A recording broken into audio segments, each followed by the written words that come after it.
Boleh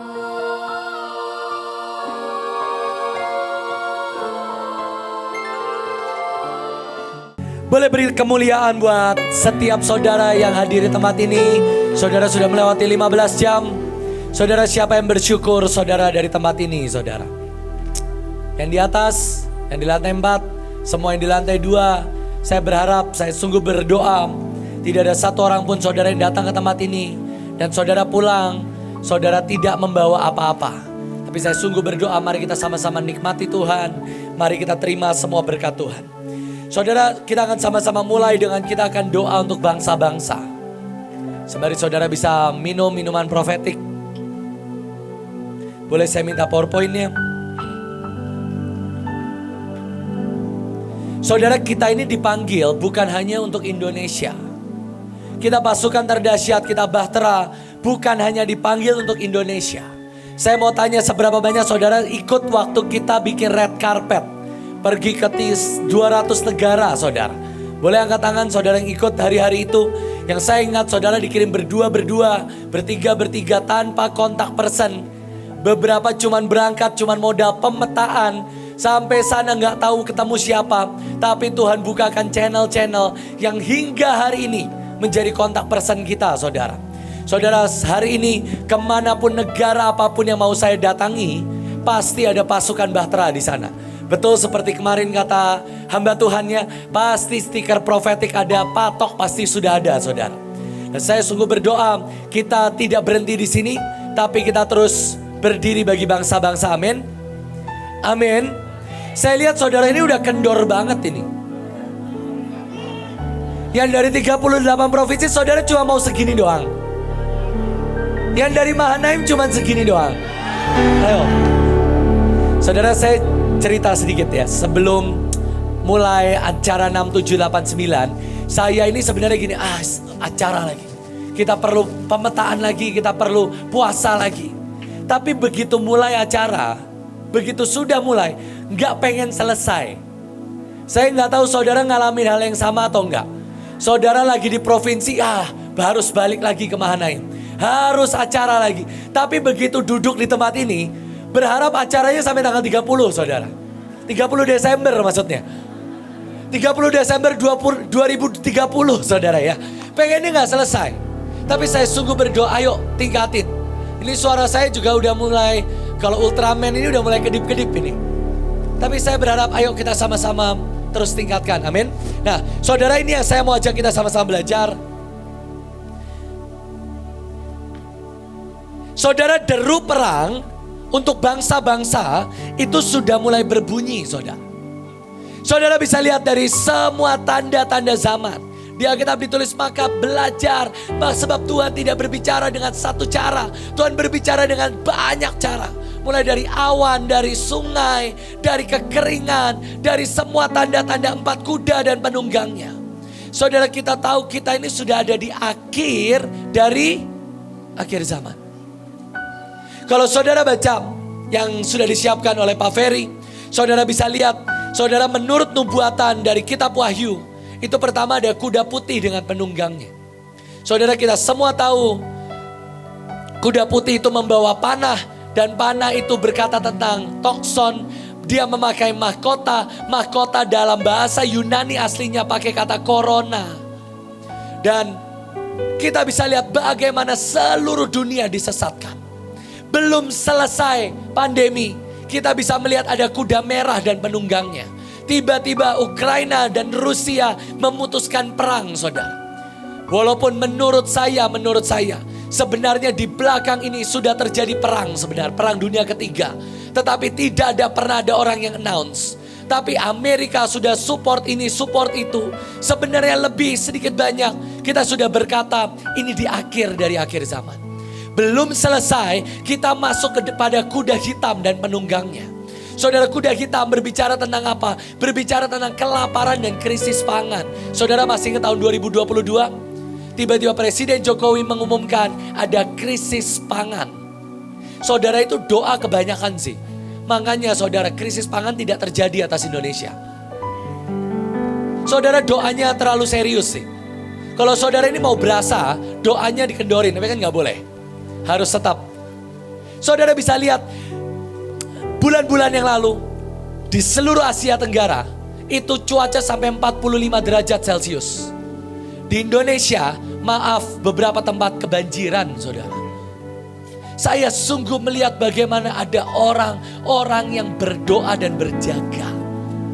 Indonesia yang saya tahu di Bekasi, Jakarta itu masih 35 sampai 38. Menurut saya itu masih considered normal, saudara. Kok bisa ada orang yang berdoa?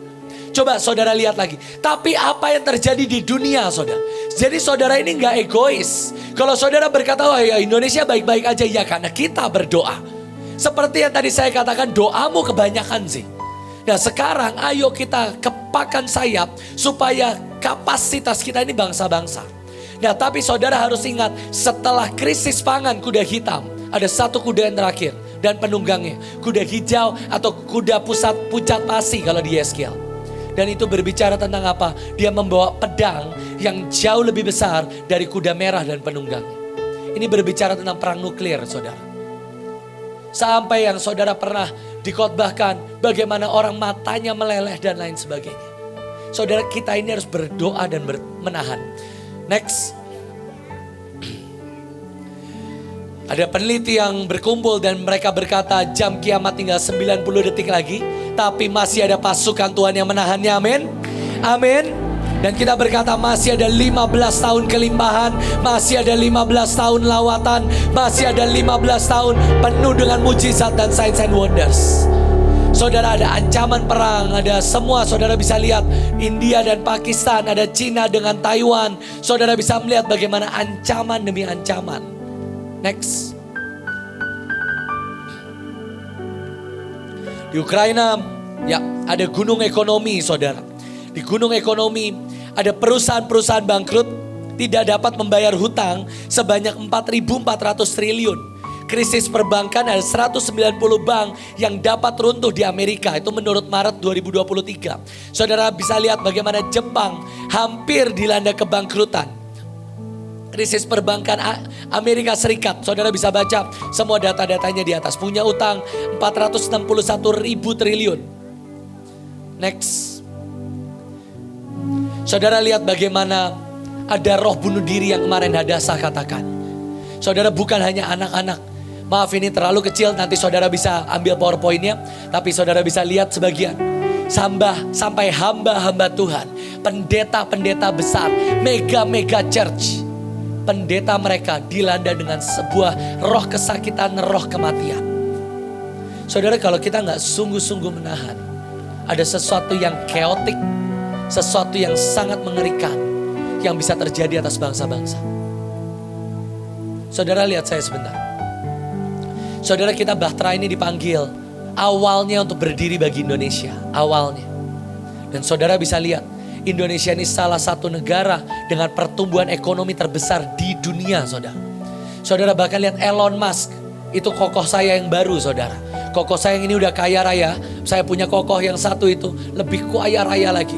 Dia datang ke Indonesia, ke Bali, saudara. Saudara lihat G20 kemarin bikin di Indonesia. Bangsa-bangsa, mata bangsa-bangsa tertuju kepada Indonesia, saudara. Pertumbuhan ekonomi kita ajaib luar biasa, saudara. Kenapa? Doamu dihitung Tuhan. Coba lihat ke kiri kanannya. Tatap matanya.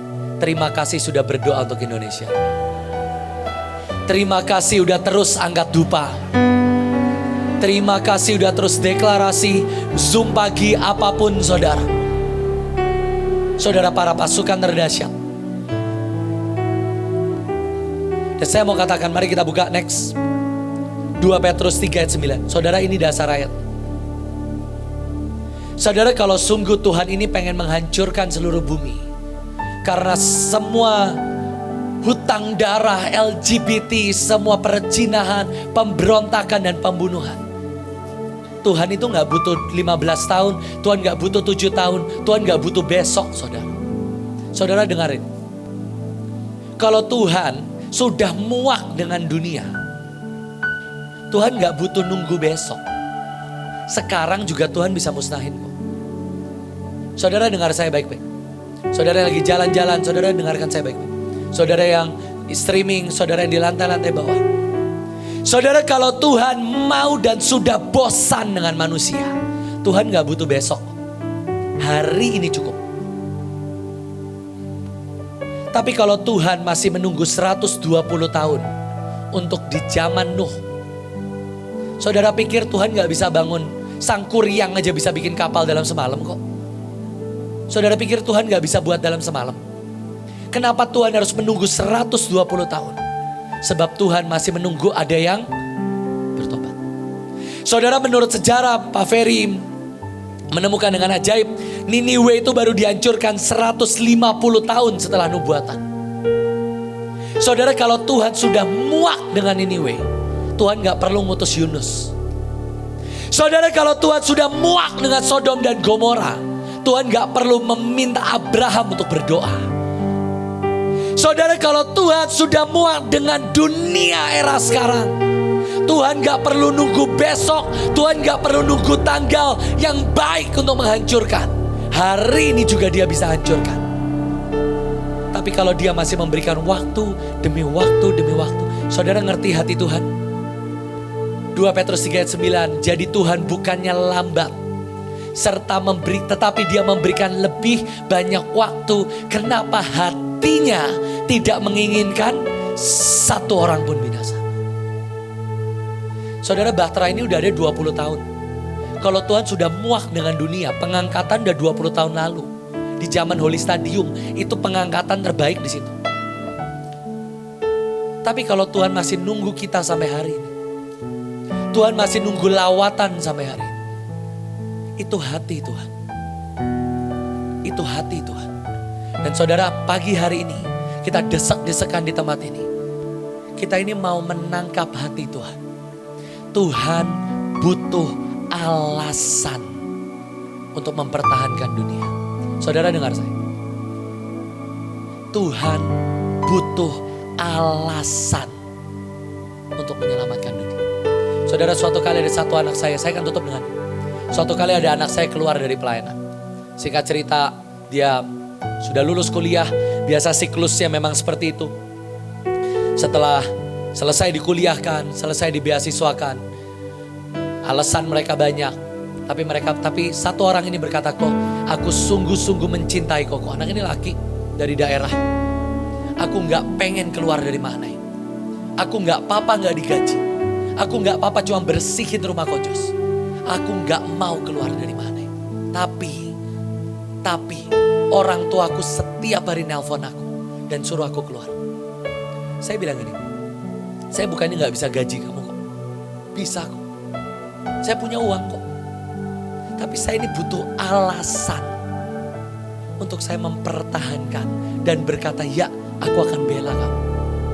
Singkat cerita 1 minggu, 2 minggu, anak ini gak kuat. Dia minum-minum dan lain sebagainya.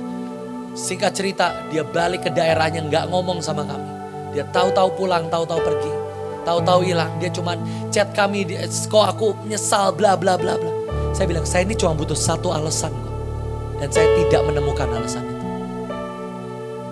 Saya cuma perlu kamu benar-benar nangis mungkin. Atau kamu berkata, kok tolonglah kok. Saya cuma butuh itu kok. Saudara ngerti? Tuhan itu cuma butuh alasan. Ada orang yang berdoa. Kemarin Elion, kalau saudara tadi saudara lihat. Anak saya lagi pegang handphone casing handphone jalan-jalan. Dan kemarin di tengah acara doa 15 jam.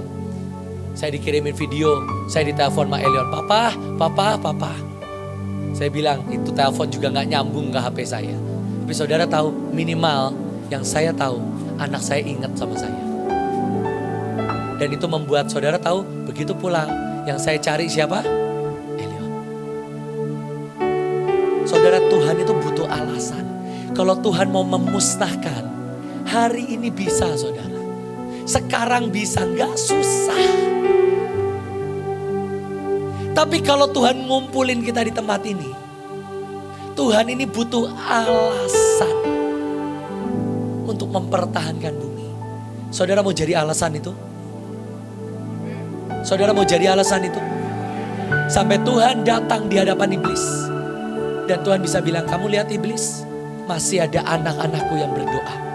dan menurut hukum dan ketetapan Tuhan. Selama masih ada yang menahannya, pembinasa keji tidak boleh bekerja. Selama masih ada yang menahannya. Dan mungkin iblis berkata, tapi yang nahan mukanya gitu. Mereka orang-orang miskin, mereka dari daerah, mereka juga sering ngomongin kojos. Mungkin.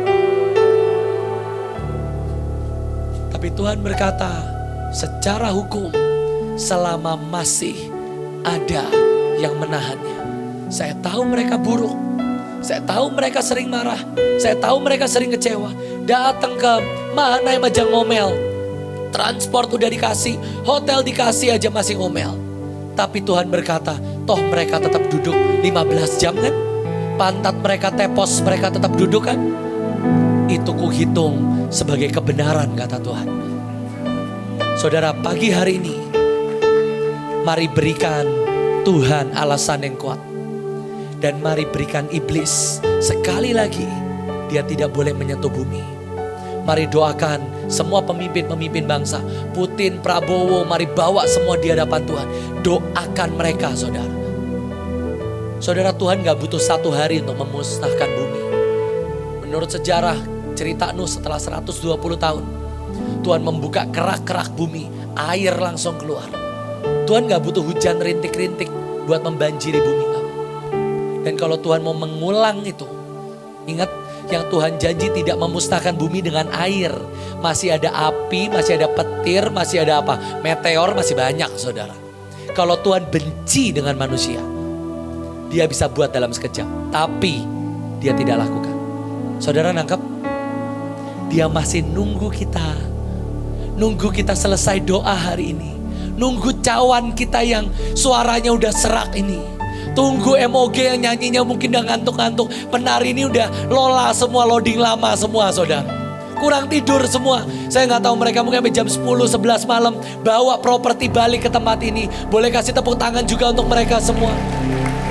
Mereka siapin karpet dan lain sebagainya. Saudara tahu, tapi itu semua diperhitungkan Tuhan sebagai kebenaran. Saudara, kalau MOG penari kecapean, mari para pasukan terdahsyat, ini saatnya engkau tidak digendong sama kami semua.